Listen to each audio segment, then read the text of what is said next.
While I'm in the process of making these videos, and I've just done the starting pistol incident video, um, you know, there were some times where when I was younger, I would have been ashamed of talking about memories like that. But now at this stage of life, being so long ago, that there is a funny aspect to these memories, and me documenting my school memories and my childhood memories. There are people who are in my age group, a little younger or a little older, who went through the same school, went through the same experiences, then they can relate to them. And they're similar experiences, although not exactly the same. And people who like nostalgia, who like to remember things back then, who enjoyed their school days. School days, you had your ups and downs. I hated the cross country because I wasn't a runner at all, and so I used to come last because I used to walk most of the way because I couldn't be bothered running all that distance. I wasn't a cross country runner, wasn't really an athlete at all, very much, although I played soccer. I played rugby, I played hockey 1 year, and I got sick and tired of being hit in the shins with the ball because nobody ever told me you needed shin pads. And my parents bought me this hockey stick that had this big bow in the handle. It was a real huckery second-hand one that I felt ashamed of having it because everyone had really nice, clean, straight ones, and I had this terrible bow one. So that lasted a year. And then I played rugby for a year, and in the third 15, and hardly ever got a game, and hated it because I wasn't fit and I couldn't last the distance. They used to put me in as a lock, and I hated that too because you had to run, keep up with the ball all the time, so I changed to soccer, and I enjoyed soccer. I enjoyed playing soccer, and I did that for a couple of years, I think. And I played a bit of soccer when I was in the Air Force too, and I enjoyed that because I enjoyed being the goalie because I didn't have to run very far. I could just stand in the goal and deflect the ball when it came to me. So, I think that was my position. Although I played either left or right back. Some people reckon I played left right out. Anyway, that was my sporting day. I used to avoid gym because I remember we had a gym teacher who used to be there. I won't name him, but he used to have the short stick, and he used to whack kids on the bottom as they came through the door. And I just felt that was assault. I didn't feel that was really right, but that was his way of doing things. And he used to call me Mr. Christensen for some reason. Anyway, they didn't give you much training in gym at school, and you had to do these somersaults over this bench. And I remember once I tried to do a somersault, landed, and my knee went right up into my eye socket. I was lucky I didn't break my eye socket. And I thought, never again, never again. And I used to avoid gym. I used to hide somewhere else in the school. Never went to gym. Hardly ever went to gym. Nobody ever sort of caught up with me about it. There was no roll call at the gym. Nobody ever caught up with me about it. It was only many years later, in my mid-60s, that my daughter said to me, "Oh, about time you went to the gym, Dad. I just lost 40 kilos through Jenny Gray." And Amy said to me, "About time you went to the gym, Dad, because we want you around for a little bit longer." So she made an appointment with CrossFit Gym. She came home and says, "I made an appointment with you at 12:30 with CrossFit Papakura, and you are going." That was it. So I went there, and there's this guy, tattoos all over him, and you demonstrating an air squat. I thought, never in my lifetime. Well, I did the 4-week on-ramp course, which has taught you all the techniques, and I ended up going into a couple of powerlifting competitions, which my daughter has put on Facebook, if you want to see them. And I was pretty proud of that. And I was fitter. And of course, during this lockdown, I haven't been able to go to the gym on a regular basis down here in Christchurch because we've been in lockdown. And but once everything settles down, I'll probably end up going to the gym about 3 times a week and doing the workouts. But that just remains to be seen. Anyway, back to my school days. Back to, can't remember where I was at now. But I remember never went to the gym, that's right. And but there were certain things that that happened at school. Remember, one of the teachers had a fencing demonstration with a couple of people with fencing swords, and I thought, oh, that was interesting. And his name was Mr. Chambers, and he used to have a very loud voice when he got going. And somebody says, oh, that was a big noise coming from a little chamber, because he was a short fella, you know. And then we had Mr. LMG Loader, and we used to call him Light Machine Gun Loader. I don't think I ever had him for maths. We had a guy for maths in my sixth form. He was an English guy, Mr. Miller, and we call him Drac Miller because he looked a little bit like Dracula, you know, thin sort of a guy. And I never couldn't understand his accent a lot of time, and he went so fast that I never did any well at sixth form maths. I did all right at fifth form maths, you know, because we had a good maths teacher, and had a good maths teacher when I was in the fourth form too. Guy, Mr. McClutchy, we used to call him Cluck, and I remember him. And he was an older teacher, but he was very logical. But he never gave people the cane. He would get a kid up in the front of the classroom and give him the strap, and that happened a couple of times. But the way he taught maths was just so logical, you know, and a very interesting teacher. Had some very interesting teachers at that school. I remember in the fourth form we had a science teacher, and she was a single young woman, must have been first or second year teacher. She wore those cat-sized glasses, you know, they used to wear in the 60s. Every time I see a Far Side cartoon depicting a woman with the cat-sized glasses, I remember the sight of this woman. Anyway, we used to be pretty hard to control, especially with a young female teacher. And there were a couple of times we brought that teacher to tears, and I don't think we did, but there were some who did. And it was just sad because she did her best. I remember in one class that friend of mine, Keith Browning, I'll remember how, I'll mention his name, he won't mind, he was a bit of a dag of a guy. I enjoyed him, I enjoyed Keith, and he was a good interesting guy in the class. But he got it in his mind that I was keen on Sally Peake, who was, I think she came from Picton, Sally Peake.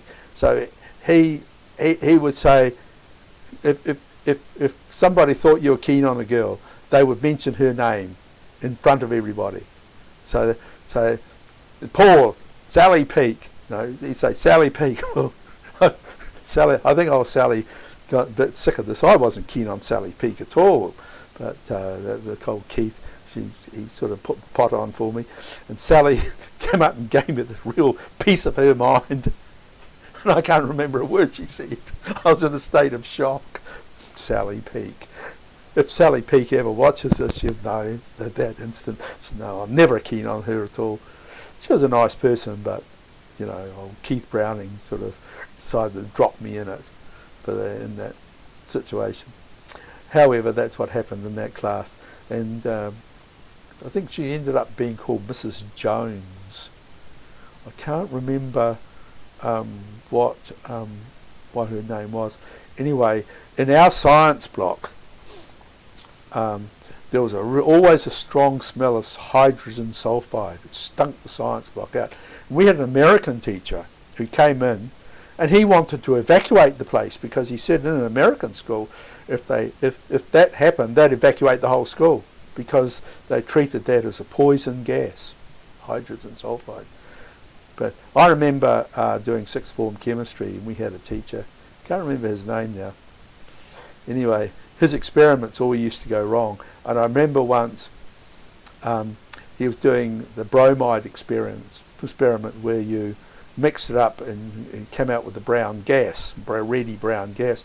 Well, the thing went bang, exploded in some way, and this big cloud of brown gas lifted to the ceiling. I remember we had a Mr. Sharp, American teacher I was talking about, and we had him for chemistry for about a term.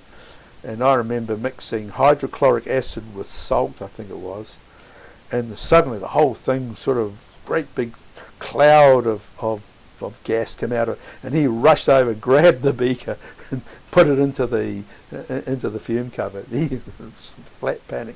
But we used to do all sorts of things. But kids used to do toasted sandwiches on the Bunsen burners. And I remember you got these orange tablets, and they made orange drink, a diabetic orange drink, and you mix it with water, and they fizzed up like Barocca, fizzed up, and you had an orange drink, and we did that. And he was quite intrigued about that.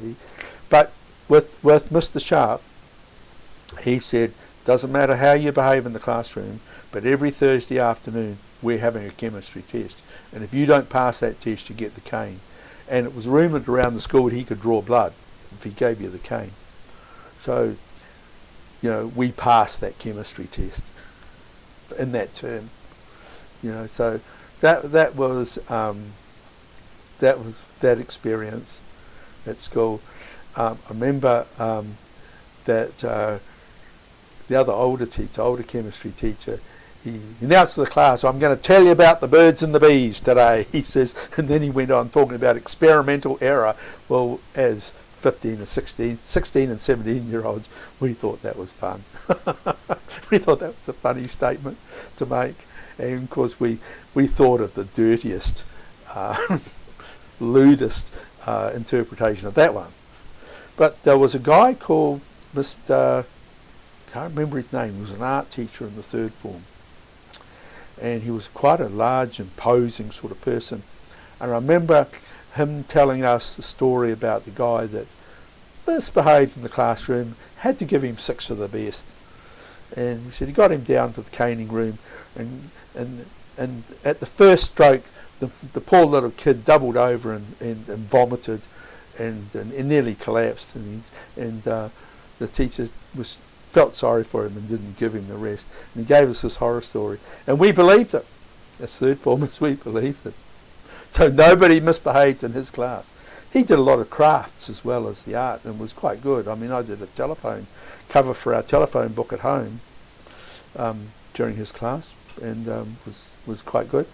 Anyway, it wasn't until in my 30s and I went to Teachers College that we had a professional study session where the teacher talked about giving students horror stories at the start of the class to make sure they behave. And I thought, the lying blighter, that art teacher, he was a liar, lying blighter. But I'll tell you what, he succeeded. Never had any problems in his class. So that was that. It was interesting, my brother, the only paper he passed in school certificate at that college was art, and he came upon the idea that if he did abstract art, they'd have to give him 55%, because there was no way you could interpret it. But the ones that did impressionate art, which was almost like photographic, there was some basis in which you could, the examiner could appraise it, and if it wasn't good enough, you get a failing mark. And so all the guys that did in his class that did abstract art, they all got 55% for school cert, whereas one guy that did impressionate art, he failed. Isn't that interesting? And this was an art teacher, not the original one we had in the third form, but this was an art teacher who was more fashionable, wore Carnaby Street suits, and he was looked down on by many other members of the staff because he was too mod for them. Of course, my brother reckoned that most of the teachers at Marlborough College were shell-shocked veterans of World War II. Anyway, we had another teacher, English teacher, Mr. Harding, and he was good. I mean, I worked with him in the Blenheim Repertory Society with a guy called Ralph Horsfield, and they were wonderful actors, and they could act well together. They acted Shakespeare together, a student with his teacher, and they were brilliant in the way that they interacted together and acted off each other. But Mr. Harding used to tell us, he would tell us more about his boyhood stories than teach us English, and tell us about the time that he got kicked by a horse in his thighs, you know, things like that. He was a very interesting guy. You know, the teachers who are interesting and the other teachers who, you know, the guy that taught us English in the fourth form, I've got to tell you this story. I can't remember what his name was, Jack Heineman or Ron Hubbard. I'm not sure which one it was, but I get confused these days. But anyway, he used to look down on me because he was sort of, you know, one of these guys, very formal, the English teacher. Anyway, we had to write an essay on used cars, and I didn't know how to write it, so I came home to Dad and I said, how do you write this? And Dad wrote the essay for me, and it was a brilliant essay. I wish I'd kept it. Anyway, the teacher decided to make an issue of me. She says, Paul, you read your essay. So I think he probably wanted to make a bit of a fool of me in front of the class, I reckon. But anyway, I read this essay. It was a brilliant essay. If I could write essays like that, if I could have written essays, well, I reckon I learned to write essays like that when I did my Master of Divinity, because you state an opinion. And I read that essay. Well, there was a stunned silence. And the teacher says, thank you, Paul. And I could sit down. But, you know, I wish that later on in life I could have gone back to that teacher. He still lived in Blenheim. I think he was in an old folks' home last time I heard. But I wish that I could have gone back to him and said, you know, I've got a confession to make. You know, I got my dad to write that essay. Because my dad was more intelligent. He left school at the age of 12, you know, and he went into the printing industry. But he was a very intelligent man, and he could have done well if he'd have had the right sort of education and training, and he could write an essay on the subject of the things that he knew about. Anyway, I've gone on enough in this video, but that's just some more of my memories about school that you might appreciate, and some others who went through the same things, they might remember things as well and relate to them. Okay, enjoy this video. Got to find the stop button.